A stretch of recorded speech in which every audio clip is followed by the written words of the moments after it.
Hi friends, నమస్తే. ఎలా ఉన్నారండి? అందరూ బాగున్నారా? Welcome back to my channel. నా ఛానల్ ఏం తెలుసు కదండి, యువర్స్ అంజలి. ఇట్స్ మీ అంజలి. ఈరోజైతే నేను మామిడికాయ పప్పు చేస్తున్నాను. ఓకేనా ఫ్రెండ్స్, మనమైతే వీడియోలోకి వెళ్ళిపోదాం. ఓకేనండి, ముందుగా మనమైతే ఒక కుక్కర్ తీసుకొని అందులో ఒక గ్లాస్ వరకు కందిపప్పు వేసుకోవాలి. కందిపప్పు వేసుకొని ఒక 2 టైమ్స్ బాగా శుభ్రం చేసుకొని, అలాగే పప్పుని ఒక 1 అవర్ నానబెట్టుకోవాలండి. నానబెట్టుకోవడం వల్ల ఏంటంటే గ్యాస్ట్రిక్ ప్రాబ్లమ్స్ అవి రాకుండా ఉంటాయంట. ఈ మధ్య నేను యూట్యూబ్లో అయితే చూశానండి. మీరు కూడా కందిపప్పు వండేటప్పుడు కంపల్సరీ పప్పుని ఒక 1 అవర్ అయితే నానబెట్టండి. అలాగే నేనైతే ఒక చిన్న సైజు మామిడికాయలు 2 తీసుకున్నాను. మామిడికాయల్ని చక్కగా ముక్కల కింద కట్ చేసుకొని వాటిని కూడా ఈ పప్పులో వేసుకోవాలి. చూసారు కదా, పప్పు అయితే బాగా నానింది. ఓకేనా ఫ్రెండ్స్, అందులోనే నేనైతే ఒక 5, 6 పచ్చిమిరపకాయలు, ఒక ఆనియన్, ఒక టమాటా కూడా కట్ చేసుకొని వేసుకున్నాను. అయితే టమాటాలు చాలామంది ఇష్టముంటే వేసుకోవచ్చు, లేకపోతే లేదు. అందులోనే ఒక స్పూన్ కారం వేసుకోవాలి. అలాగే ఒక స్పూన్ పసుపు కూడా వేసుకున్నాను ఫ్రెండ్స్. ఇక్కడ మీకు ఒక విషయం చెప్పాలి ఏంటంటే, మనం కుక్కర్ ఉంటుంది కదా, కుక్కర్లో గ్యాస్ కట్ట ఉంటుంది కదండి, అది పెట్టేటప్పుడు చాలా జాగ్రత్తగా చూసుకొని పెట్టుకోవాలండి. మళ్ళీ దాన్ని కూడా మనం యూజ్ చేసేసిన తర్వాత ఒక బకెట్లో కానీ, లేదా మనం వాటర్ స్టోర్ చేసుకుంటాం కదా, అందులో ఆ గ్యాస్ కట్టనైతే తీసి వాటర్‌లో ఉంచుకోవాలండి. అంటే డైలీ కూడా వాటర్‌లో ఉంచుకోవడం వల్ల మంచిదంట. అంటే గ్యాస్ కట్ట తొందరగా పాడైపోకుండా ఉంటదంట.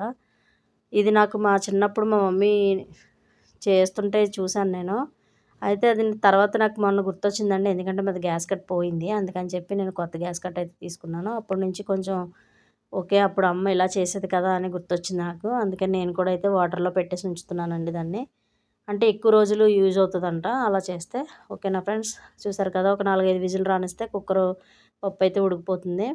మరీ ఎక్కువగా మనం మెత్తగా మెదిపేయక్కర్లేదండి. అంటే స్మాష్ చేయక్కర్లేదు. కొంచెం గరిటెతోటి ఇలా ఇలా అంటే సరిపోతుంది. నేను వీడియోలో చూపిస్తున్నట్టుగా తిప్పితే సరిపోతుంది.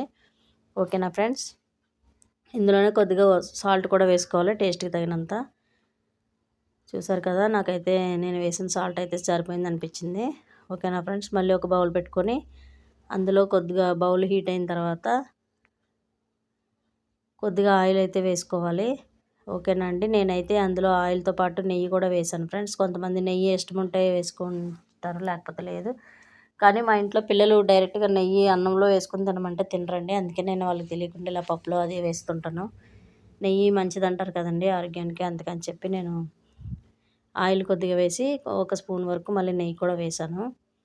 ఓకేనా ఫ్రెండ్స్, నెయ్యి వేయడం వల్ల ఏంటంటే పప్పు కూడా ఒక మంచి టేస్ట్ వస్తుందండి. ఓకేనా ఫ్రెండ్స్, చూసారు కదా, నేనైతే ఆయిలు, నెయ్యి అలాగే 2 హీట్ అవ్వనిచ్చిన తర్వాత ఒక ఎల్లుల్లిపాయ వరకు వేసానండి. వెల్లుల్లిపాయలు ఎంత ఎక్కువగా వేసుకుంటే అంత మంచిదంటండి. ఎల్లుల్లిపాయలు కూడా మన ఆరోగ్యానికి చాలా మంచిది. కొలెస్ట్రాల్ కూడా తగ్గుతాయంట. అయితే మా వారైతే రోజు ఒక్కొక్క వెల్లుల్లిపాయ తింటారండి, పచ్చిదే తింటారు. అలా తినడం వల్ల ఏంటంటే కొలెస్ట్రాల్ కంట్రోల్‌లో ఉంటాయనేసి చెప్తారు మా వారు. ఓకేనా ఫ్రెండ్స్, మీరు కూడా ట్రై చేయండి. చూసారు కదా, అందులోనే నేను ఎండుమిరపకాయలు, ఆవాలు, జీలకర్ర కూడా వేసుకున్నాను ఫ్రెండ్స్. వాటిని కూడా మంచిగా ఫ్రై అవ్వనివ్వాలి. చూసారు కదా, అంటే సిమ్‌లో పెట్టాను ఫ్రెండ్స్ నేనైతే. తెలుసు కదండీ, నేనైతే ఎక్కువ వంటలు సిమ్‌లోనే చేస్తుంటానని చాలా సార్లు చెప్తున్నాను కదా మీకు. ఓకేనా ఫ్రెండ్స్, చూసారు కదా, మంచిగా తాలింపు అయితే మంచిగా ఫ్రై అయినాయి. ఇందులోనే ఒక రెమ్మ కరివేపాకు వేసుకొని ఫ్రై చేసుకోవాలి. ఓకేనా అండి, చూసారు కదా, ఫ్రై అయిన తర్వాత ఇందులోనే మనం ముందుగా స్మాష్ చేసుకొని పక్కన పెట్టుకున్నాం కదండి పప్పు ఏదైతే ఉందో, ఆ మిశ్రమాన్ని ఇందులో వేసుకోవాలి. ఇందులో వేసుకొని కాసేపు మనం మగ్గనివ్వాలి. ఇంకా మీకు చిక్కగా కావాలనుకుంటే ఇలా దించేసుకోవచ్చు, లేదా ఇంకా కొద్దిగా వాటర్ వేసుకోవాలనుకుంటే వేసుకోవచ్చు ఫ్రెండ్స్. నేనైతే లైట్‌గా కొద్దిగా ఒక చిన్న గ్లాసు వాటర్ వేశాను. చూసారు కదా, అంతే ఫ్రెండ్స్. వేడివేడిగా ఈ పప్పు ఆవకాయ పెట్టుకొని తింటే చాలా బాగుంటుంది ఫ్రెండ్స్. ఓకేనా అండి, మీరు కూడా తప్పకుండా ట్రై చేయండి. ఇది మన ఆంధ్ర వాళ్ళకైతే బాగా తెలుసు, కానీ మన తెలంగాణ ఫ్రెండ్స్‌కి కొంచెం తెలియదండి చాలా వరకు. అందుకనే నేనైతే ఇది మన తెలంగాణ ఫ్రెండ్స్ కోసం అయితే చేస్తున్నాను ఫ్రెండ్స్. ఓకేనా అండి, చూసారు కదా, వేడి వేడి అన్నంలో ఈ మామిడికాయ పప్పు వేసుకొని, అలాగే ఒక స్పూన్ నెయ్యి వేసుకొని, దానిపైన ఆవకాయ పచ్చడి కూడా వేసుకొని తింటే ఉంటుందండి. చాలా టేస్టీగా ఉంటుంది ఫ్రెండ్స్. ఇది మీరు కూడా ఒకసారి ట్రై చేయండి. ట్రై చేసి ఎలా ఉందో నాకు కామెంట్ చేయండి ఫ్రెండ్స్. ఓకేనా అండి, ఇంతేనండి ఈ వీడియోకి. ఓకే, నా ఛానల్ని సబ్స్క్రైబ్ చేసిన ప్రతి ఒక్కరికి చాలా చాలా థ్యాంక్స్ అండి. ఇంకా నా ఛానల్ ఎవరైనా చూడకపోతే ప్లీజ్ చూసి సబ్స్క్రైబ్ చేసుకోండి. ఓకేనా అండి. Okay friends. ఇంతేనండి ఈ వీడియోకి. నా ఛానల్లో కంటెంట్ మీకు నచ్చితే లైక్, షేర్ అండ్ సబ్స్క్రైబ్ చేయండి ఫ్రెండ్స్. ఓకేనండి.